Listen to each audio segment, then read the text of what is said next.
Let me bring in right now Democratic Congressman Jamie Raskin of Maryland. He's on House Judiciary and Oversight committees, of course. Congressman, can I just get your reaction to what my colleague Jessica is reporting right there, that now you've got the House's general counsel telling in the D.C. court that they're now investigating whether President Trump lied to special counsel Robert Mueller? Well, Kate, of course, it's a crime to lie to federal prosecutors in the course of a federal proceeding. That's perjury.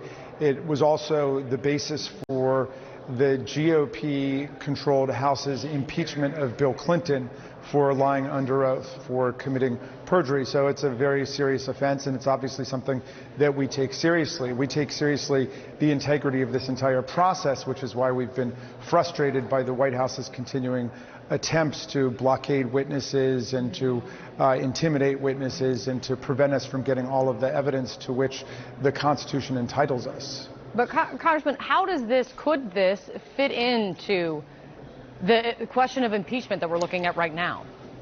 Well, obstruction of justice has been an independent article of impeachment in every modern impeachment case.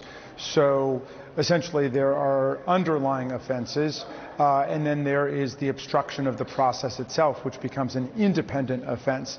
In other words, say the president is found guilty or is found likely to have conducted this Ukraine shakedown, trying to extract political dirt from a foreign government or try to get the president of Ukraine to make his statement about the Bidens and so on. But then if the president goes on to try to blockade witnesses in the process or intimidate witnesses, that becomes a separate count in the articles of impeachment. Now, and Special Counsel Mueller, that is your committee who eventually will be writing up if there are the articles of the charges, the articles of impeachment. What I'm not clear on the reporting so far, and this is obviously coming in, is this is coming from the House's general counsel saying that the House is investigating.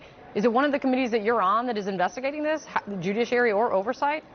Well, yes, the special counsel Mueller, in his report to Congress, which the Judiciary Committee received and investigated, has 10 different episodes precisely of obstruction of justice, witness tampering, and so on. And the president committing perjury in the process of the investigation would be another article under the obstruction of justice, or it could be, it could be another point under that, or it could be a separate article. None of that has been decided yet. And again, the Judiciary Committee is still waiting to receive all of the factual evidence. The factual investigation is still ongoing with the Ukraine episode.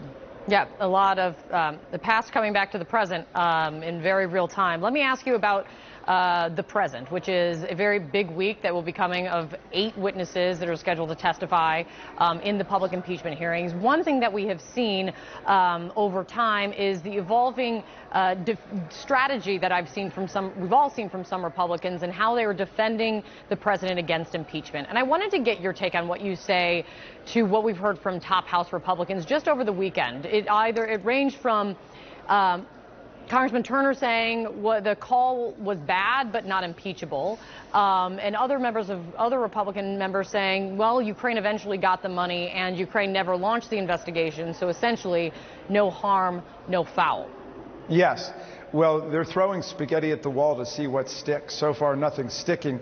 The latter argument is absurd on its face. Essentially, they're saying because the president got caught, because the whistleblower came forward and Congress launched an investigation and therefore they let the money go, there was no crime. But that's like a bank robber saying, on the threshold of leaving the bank with a bag of money, who gets caught by the security guards, oh, well, no harm, no foul, all's well that ends well, you guys stopped me, there was no crime.